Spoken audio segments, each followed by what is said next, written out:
how I got started, and I think what continues to be the prevalent issue with fitness is that it's just extrinsic. It's, hey, how do I compare to other people? Hey, how are people looking at me? Hey, how do I look in these clothes? And all this stuff that isn't wrong, but with nothing else attached to it, it's just a hard game to keep up. What's the best Christmas gift you ever received? The best and worst Christmas gift you ever received? Best and worst Christmas gift I've ever received. That's really hard because all I've ever asked for the last, however many years I am, are shoes. Just shoes. Shoes. So that's easy if somebody's getting a gift for you. Just Yeah. like just get get me a good shoe. pair of shoes. Yeah. Worst pair of shoes you've ever gotten? Well, one year I did get the same shoes, Oh, but no. there's one just small difference. But from previous year to the next year? No. It was Oh. the same. My family got me the same shoes as Spencer got me. Oh. And then the Nike check was just a color different. Oh. So it was What kind of shoe? They're the Flyknit racers. Mm-hmm. How did you fall in love with shoes? That's a really good question. Take me back to the first time where you thought, this means something. And not have, because I know partly what it is. It's having a shoe that someone doesn't have. It's not having the shoe that everyone does have. Mm-hmm. In fact, if someone gets the shoe that you have, you won't like that shoe anymore. Am I correct? That's correct. Uh-huh. Yeah. So when did this start? Take us back to the beginning of your pathology. I mean, I can't remember in specific the moment that I was like, man, I love shoes. But a bunch of childhood pictures are of me 2 years old Stunning. with my dad's shoes on or my mom's shoes on. And then it was Belle slippers, Belle the princess. Oh, okay. The little dress up shoes. Uh-huh. Wanted to wear those with everything. Yeah. And then there's a phase where I only wanted to wear cowboy boots. We Sure. didn't even live in America, so that was just super weird. Well, rolling cowboy boots in Guatemala. Very unique. Yes. Yeah. Wait, so cowboy boots in Guatemala is weird? I mean, it's not normal. It's not common. Yeah. It's not common. Yeah. Not I guess we're tainted here in Texas where that's Yes. just a normal thing for kids to have cowboy boots on with shorts. Yes. Yeah. And that was my outfit. Yeah. Cowboy boots and my brother's shorts. Uh-huh. Yeah. Yeah. And my mom was like, we got you this dress. And I was like, that's cool. I would like to wear my cowboy boots. Yes. So, I mean, I've heard a lot about me as a kid, loving shoes since then. And then, I mean, I don't know. I worked at a shoe store in high school. That's Go where it really on. started. Journeys. Journeys. You Yeah. did too? Yeah. So I can take you through a journey there. Journeys. Hey, for a period of time, Journeys was it. Yeah. Journeys was the spot. I Oh, know yeah. exactly where it is in the Town East Mall on the second floor, right at the corner, close to Chick-fil-A, down from Fast Forward. And if you're going to get a pair of Airwalks, where else are you going to get them? Yeah. Where else are you going to go? You need a pair of Doc Martens? You're not going to Dillard's, right? You're not going to the department store. You're going straight to Journeys. Straight to Journeys. Yeah. Yeah. So, from 6th grade to, this is actually the funniest part, from 6th grade to 10th grade, I collected Vans. So I had every color Vans. Did you really? Mm-hmm. Are we talking old school? We talking new era? We talking the classics? Classics. Yeah. Lace up classics. Low top. Yeah. Yep. Mm-hmm. And then while I worked at Journeys, there's a shoe store called Chic. It was SCHIEKK. KK. Yeah, yeah, Give me two. How many Yeah. K's you want? I'll take two. two. And I was good friends with the manager there, and they sold Jordans and Kobe's and all of those style. You branched shoes. out. Yeah. Yeah. Well, because the manager there was like, "Hey, I want a pair of Sperry's. When they get in, will you let me know?" Uh-huh. And I was like, "Hey, I've actually been looking at those Concords. Will you let me in?" And so we had this "Hey, I'll hold these." You while had an hold understanding. those, yeah. Mm-hmm. And then we would swap, and I wouldn't have to make the line for new releases, and then he wouldn't have to be upset that everybody in the Woodlands wanted Sperry's, because if Mm-hmm. you know about the Woodlands, you wear Sperry's. And so we kind of had this agreement. I started wearing like collectible Nikes. And then since like 9th, 10th grade, I ditched the Vans and been collecting Nikes. Yeah, you have a few pairs of Vans, but you would say like your loyalties to Nike. Yeah. Yeah. And best pair of Nikes that you own. The crown jewel of your collection. I have two that pop into my mind immediately. Mm-hmm. So I have these Nike Jacquemus collab. Are you familiar with Jacquemus? Because I want to impress you, I want to make you think that I know what that is, but I don't know what that is. That's okay. It's like a European, fancy, leather bag good brand. Mm-hmm. And then I have a pair of premium good Air Force One Nike collab that I really like. And then my third one would be, I can't pick, but I really like collabs. I have give me your top 50. I know I could keep going on, but I actually have Billie Eilish Air Force Ones that I really, really like too. I like really unique shoes now.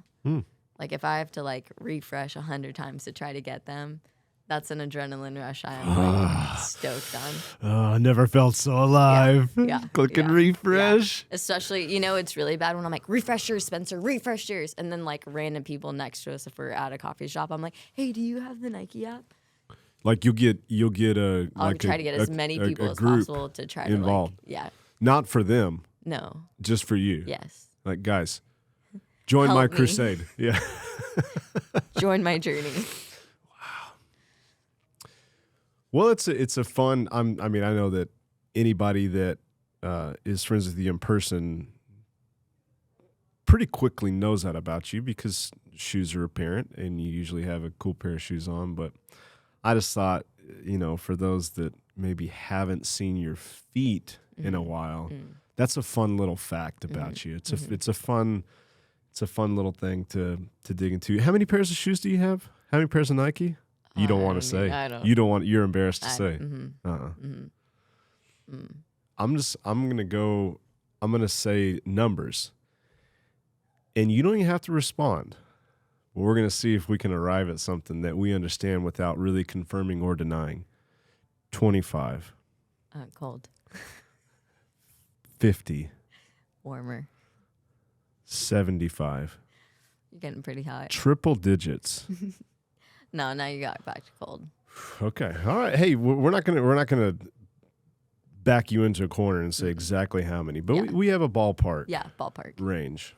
Could we build a room out of Nike boxes? Maybe. Sure. If we were homeless, could we build a shelter out of boxes? Yes. Yeah. Could we pay a mortgage with selling all of them? Probably. Probably so. Yeah. One shoe. Well, that's a nice, some people bury money in very gold into their backyard. They have cash under their mattress. You just know hey, worst comes to worst, we're just hawking one of these each month. Got it. Been there, done that. Well. Yeah, thanks for the inquiry. Yeah. I thought I liked shoes, and I do. It's important to me also to it's not okay, so it's not so much about having a collection, but it's about identifying the shoe that's popular and just making sure that I don't have that. It's been like that my whole life. I remember the Tuxedo Jordan came out, and in Terrell, Texas, that you had that shoe, you were popular. And I think I even had the money saved where I could go get that, but I was like, no, not gonna do it. And I remember going to Walmart and getting Velcro shoes just because I knew nobody's going to have this shoe. This is not cool to have this shoe. And I remember for a long time, rocking only Payless in Walmart and really cheap shoes. And when you look back, it's well, that wasn't cool, but it was cool because it wasn't cool. So that's the affliction I suffer from. Is thinking something's cool because it's not cool, or just figuring out what's the shoe with the squishy sole that all dads have right now? Your church shoes, the one I call your church shoes, it's that brand. They're all whites. You work out with them sometimes.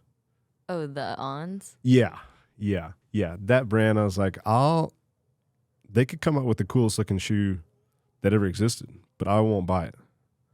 I won't wear that brand because my father-in-law wears them. It's like, it's not going to happen.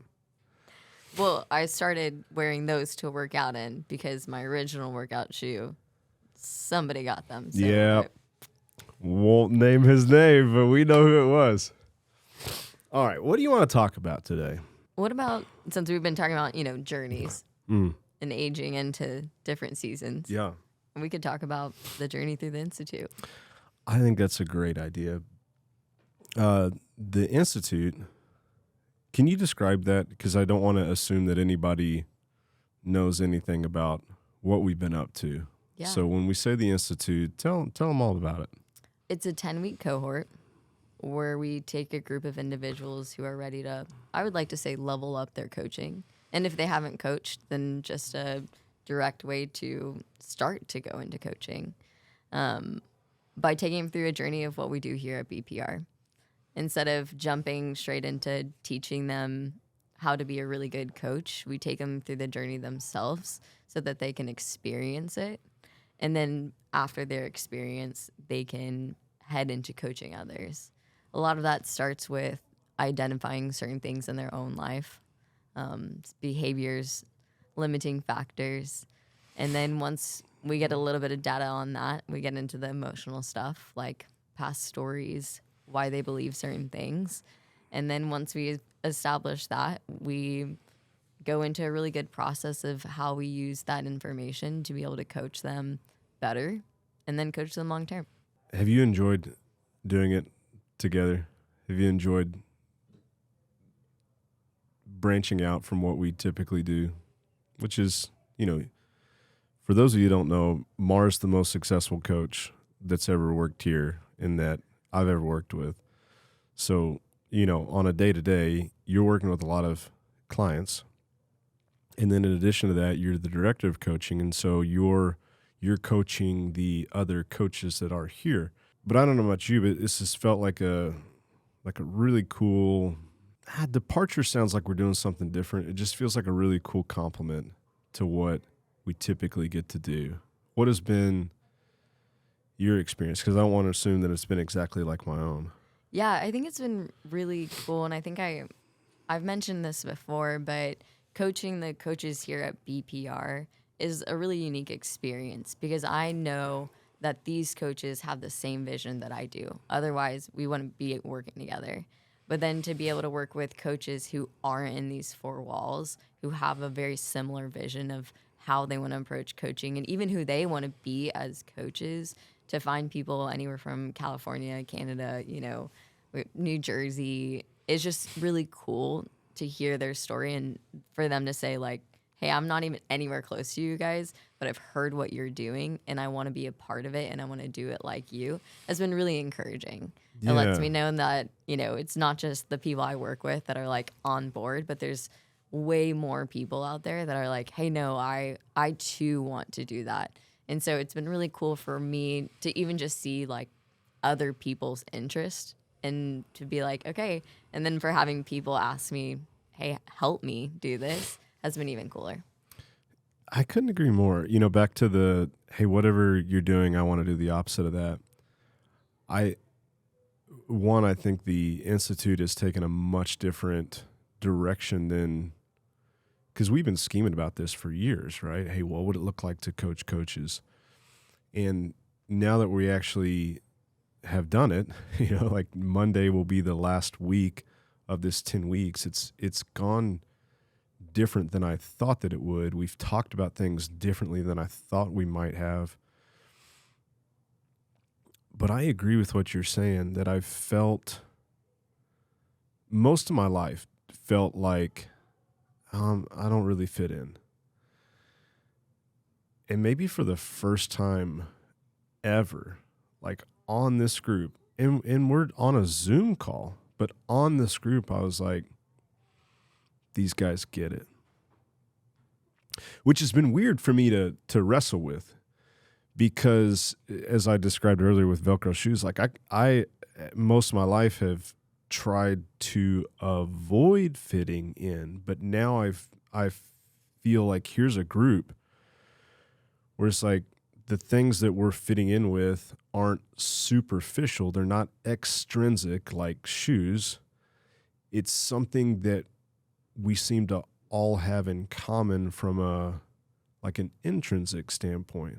Like there's some, and I know this, depending on who listening to it may not be popular, but there's some morality there. There's like some common virtue in this group, which when we first started talking, because the first thing that we get into is purpose. And so instead of starting like very superficial and, talking about like, exercise selection or something that's a low-hanging fruit, like we got into, hey, what's the meaning of all this? And it was nerve-wracking to me to start that way. It was like, man, this could blow up in our faces. People could not be ready for that.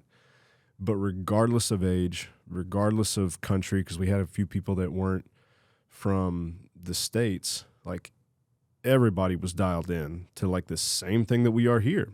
So all that to say, I think like that group of people that we got to work with, it's different than, coaching CrossFit for so many years, and especially at the seminars where there'd be a group of 50 people and you'd be shocked if you found one or two, despite like this love of fitness that we had and we shared together.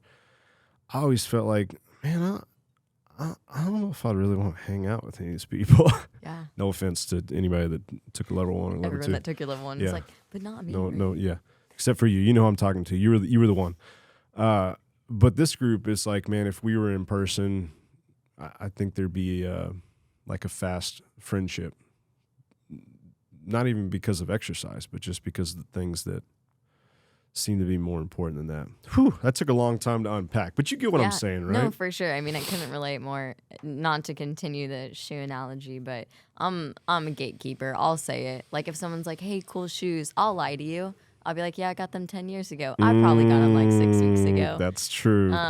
And if you're like, where did you find those? I'm probably not going to tell you, like if I'm honest. Mm-hmm. But why would you? Why would you give them a paper trail? Yeah.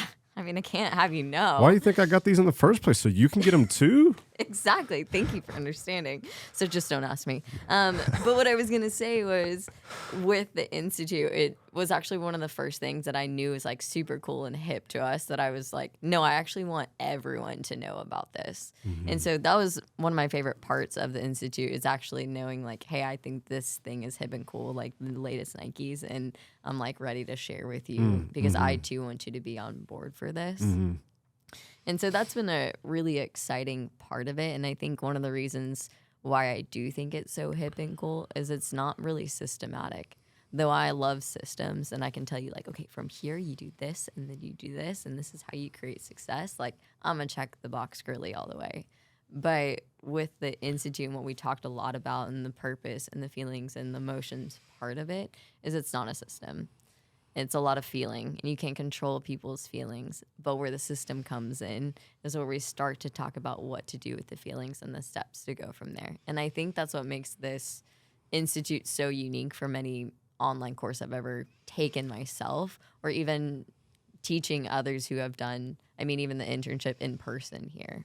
Mm-hmm. And so it's been a real big takeaway of like shifting how I'm talking from, hey, X plus Y equals Z to a 2 plus Y equals 4 squared, whatever. So when we jump into one area, people have like context. There's 5 areas that we've broken it up into.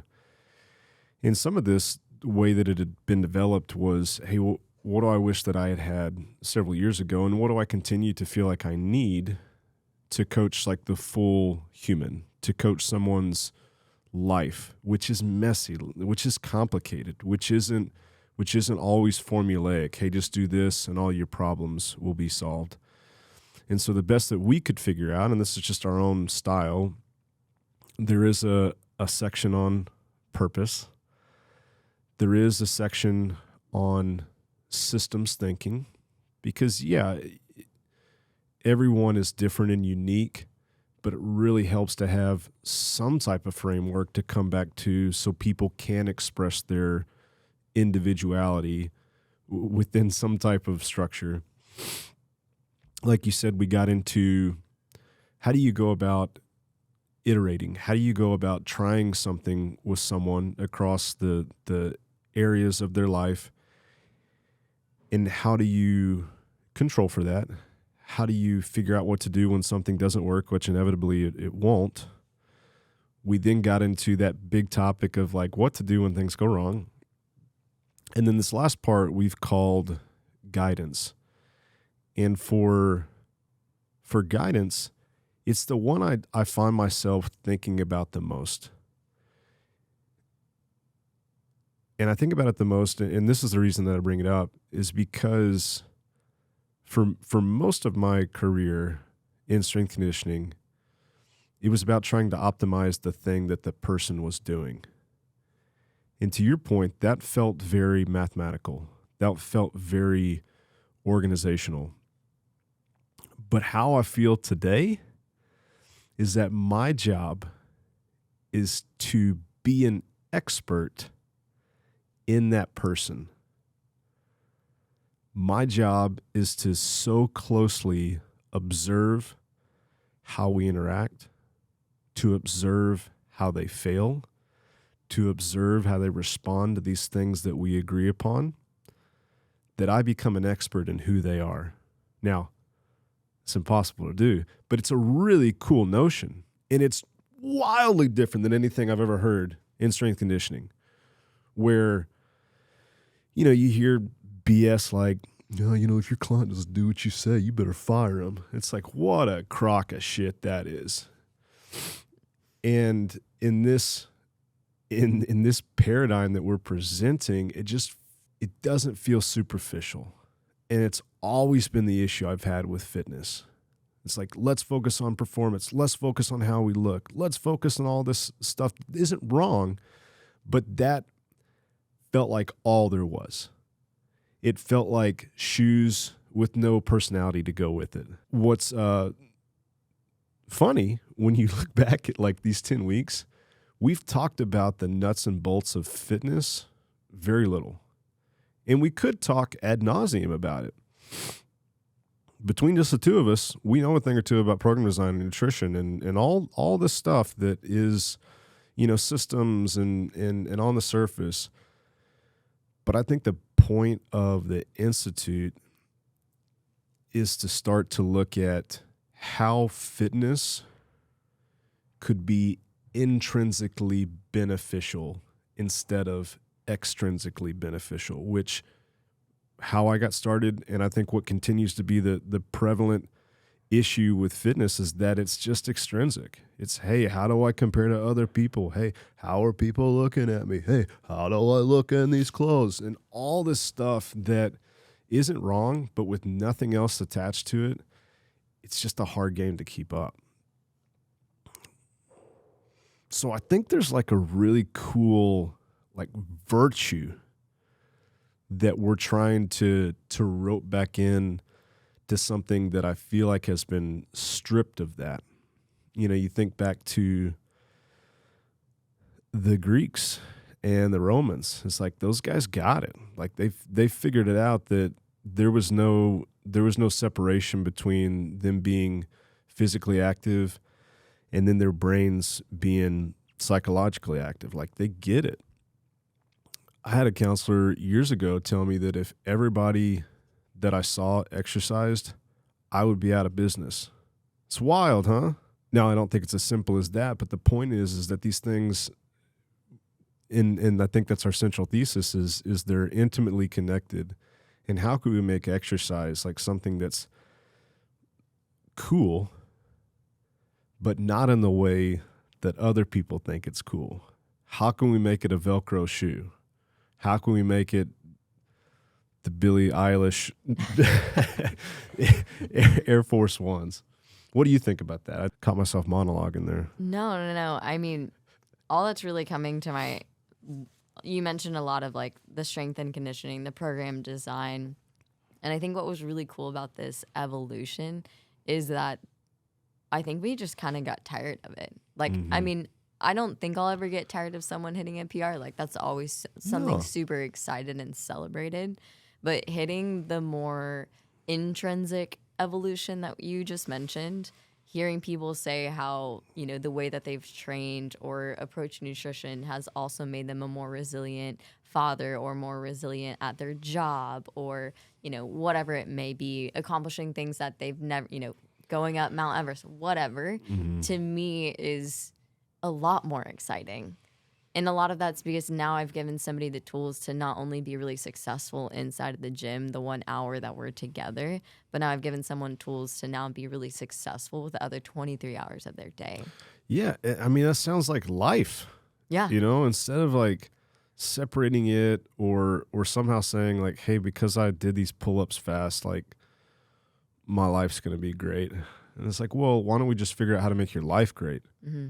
And then if you want to get good at pull-ups, like, cool. Yeah. And yeah, there's a baseline level of like health that you need to be good at the rest of your life. Let's make sure we check the box. But it's like getting into the weeds and over-engineering this one part when, like you said earlier, there's this huge deficit over here. That's a wasted effort. And I see that over and over and over again. Where it's like, hey, yeah, I really want to work on this part of my fitness. And then in the very next conversation, they talk about some huge dysfunction that's going on in their life. It's like, I don't think that's the thing. This thing that you think it is, I don't think it is what you think it is. Yeah. Yeah. Where do you want to go next? Is there something as far as those 5 topics that you found extra interesting just for yourself, since we've participated in this at the same time that we've led it? Is there something for you that you're really interested in? Is there something that when we call it quits for this first, you know, beta group and we look forward to when we'll do this again in the spring, is there something that you're excited to mess around with or focus on? Honestly, I'm just excited to, you know, once we've finished it on Monday, to recap the whole thing.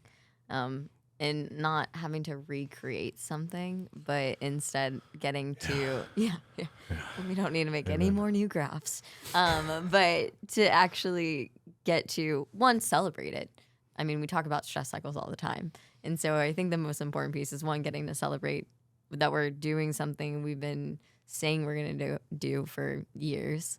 But then, two, getting to recap back and look at the gaps to fill and adding in things that need to be added, subtracting things that we've learned don't necessarily need to be touched on extensively. And then, honestly, I'm just excited to do it again. Yeah, it was really rewarding, like we've already talked about. Like, looking back on the content and thinking back on everything we talked about, there's not one meeting where I would have said, hey, that didn't feel valuable. Everything to me was like, wow, this is such valuable. And even being able to see how novel it was for some of the people on the call was like, yes, we're like headed in the right direction. Like, this is good. And so, I mean, yeah, I'm just excited to do it again. I forget that. There was some things was like, oh, you guys know this, right? And your feedback was like, no, I think this was like pretty new information. So that's always cool to bounce things off of a group that you know whose head and heart is in the right place, and to see like, oh, this feels cutting edge to you to incorporate this in your own practice. So I couldn't agree more. And you know, when a client comes in and you can establish that trust, it feels like what life should be about. You know, it feels symbolic of what all relationships could and in my opinion should look like, where we're through, dare I say, love, trying to refine what level of truth we can speak to each other so that we might both be the best version of ourselves in all the capacities that we have as humans. And with this group, it's felt like really one of the greatest honors of my life that we could instantly jump into a much deeper level because we knew that they were ready for it. And I can't wait to do it again. And I can't wait to make it even better, and to look back at some of the videos we recorded, and like you said, the graphs and the contents is like, okay, I don't have to, because that's where I feel like I'm really good. It's not creating, but it's like remixing. And so what will it be like to remix our own remix and to make that even cooler and even better? So I'm excited. For those that are watching this that were on that first cohort, everything I said, I mean from the bottom of my heart. I think you guys are the coolest, biggest potential for change in someone's life if you get to use some of these things that we talked about. And I mean, we talked about this, but I hope that that group ends up being a group that is like on this little crusade with us. And, with the CrossFit stuff, like I would clock in, do my thing. It's like being a Broadway, actor that had given the exact same performance as the Phantom of the Opera, 1,217 times. And it's like you clock out and you're done. But with this group, and I hope that's the trend moving forward, is that we continue to interact and call each other and text each other. And what's different than claiming to be an expert with something, I don't think either one of us are claiming to be that. It's like, hey, we just know that this is the direction that we want to go. Come join us here, and let's benefit from both of our experiences as we, for lack of a better word, like try to make something cool really dorky. We're trying to make something dorky really cool. I kind of agree. It's been the best group of people I could have asked for a beta group. They're the only people I might actually share where my shoes are from. Not saying something. Cheers. Cheers.